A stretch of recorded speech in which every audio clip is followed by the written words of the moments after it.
Draconian laws जिस तरह है पब्लिक सेफ्टी एक्ट है, ऊपा है, टाडा है, arm forces special powers act है, और भी बहुत से ब्लैक लॉज हैं, ड्रैकोनियन लॉज हैं, जिसके तहत कश्मीरियों को कत्ल करने की कंप्लीट इम्यूनिटी है इंडियन फोर्सेस को, कि वो उनको कुछ भी उनके साथ कर लें, उनको डक करें, उनको रेप करें, उनको टॉर्चर करें, उनको किडनैप करें, उनको मर्डर कर दें, मगर इंडियन फोर्सेस को कोई भी उनको पनिश नहीं किया जा सकता, उनको पर्सिक्यूट नहीं किया जा सकता, उनको अकाउंटेबल नहीं किया जा सकता। तो पहले तो वो 10 लाख फौज थी जो हर कुछ अरसे के बाद बढ़ाई जाती थी ओवर द डेकेड्स, मगर अब उस फौज के साथ उन्होंने अपनी आवाम को भी वहाँ पे एज पब्लिक ऑक्यूपायर्स जो है इंडियन पब्लिक वो वहाँ पे सेटल हो रही है, चाहे उनकी पंडितों की कॉलोनीज बनाई जा रही हैं, चाहे उनकी सैनिक कॉलोनीज, चाहे उनकी इंडस्ट्रियल जोन्स बनाई जा रही हैं, इंडियन बिजनेसमैन को ऑक्शन कराई जा रही है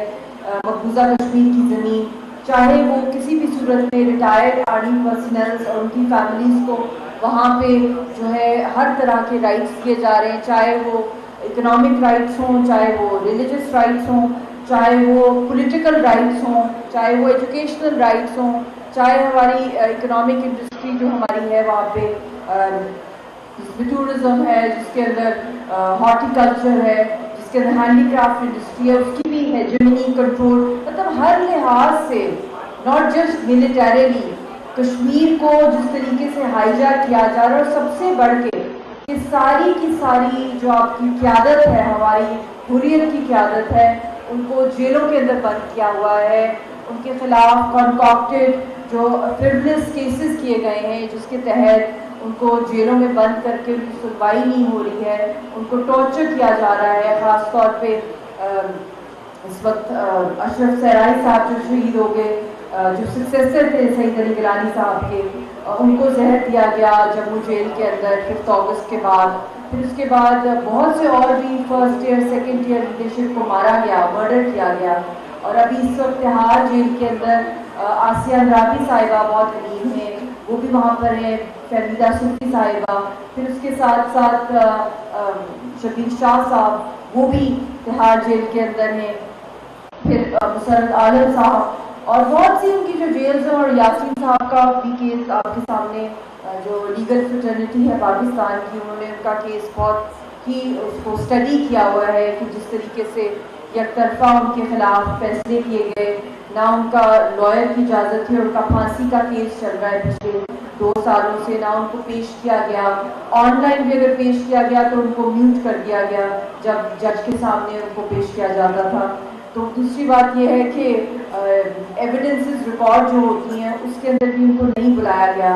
और फैमिली से मिलने की इजाज़त नहीं है। अब 10 साल हो गए हमने उनसे हमारी मुलाकात नहीं हुई यासीन साहब से, और 5 साल से ये राइट है क्योंकि आप माशाल्लाह लॉयर्स हैं, आप सबसे ज़्यादा क्वालिफाइड हैं लीगल लेंस के मुताबिक, तो आपको दुनिया में कोई बड़े से बड़ा भी किसी को सज़ा मिली हो, कोई दहशतगर्द हो, जो भी हो, मगर ये बेसिक फंडामेंटल राइट्स होते हैं कि आपको एक लॉयर रखने की इजाज़त होती है, या आपको अपनी फैमिली से मिलने की, या उनको एटलीस्ट फ़ोन पे बात करने की, या ईमेल पे, या अब तो खैर स्काइप है, फ़ोन के थ्रू, वीडियो के थ्रू बात हो जाए, टेलीग्राम के थ्रू, तो ऐसी कोई भी इजाज़त इन 5 सालों में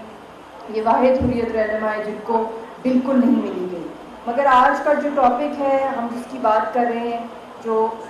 कश्मीर में जो फासिकल इलेक्शंस हो रहे हैं, इसके अंदर मैं समझती हूँ कि एक बहुत इम्पॉर्टेंट पॉइंट है जो कल भी मैंने अपनी प्रेस टॉक में कहा कि 15 डिप्लोमेट्स को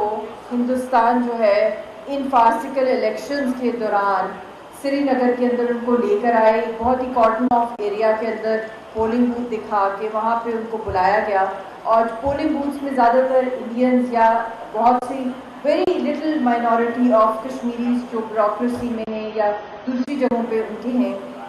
उनकी पार्टिसिपेशन थी। तो सबसे पहले मैं ये कहना चाहती हूँ कि ये दुनिया के सामने बहुत बड़ा एक ड्रामा रचाया गया है इन्हीं दिनों के अंदर। मकबूजा कश्मीर में जो बहुत ज़्यादा इंडिया ग्लोरीफाई कर रहा है कि हम 15 डिप्लोमेट्स को ले आए हैं, उन्होंने इसको ओके कर दिया इन इलेक्शंस को, तो 5 अगस्त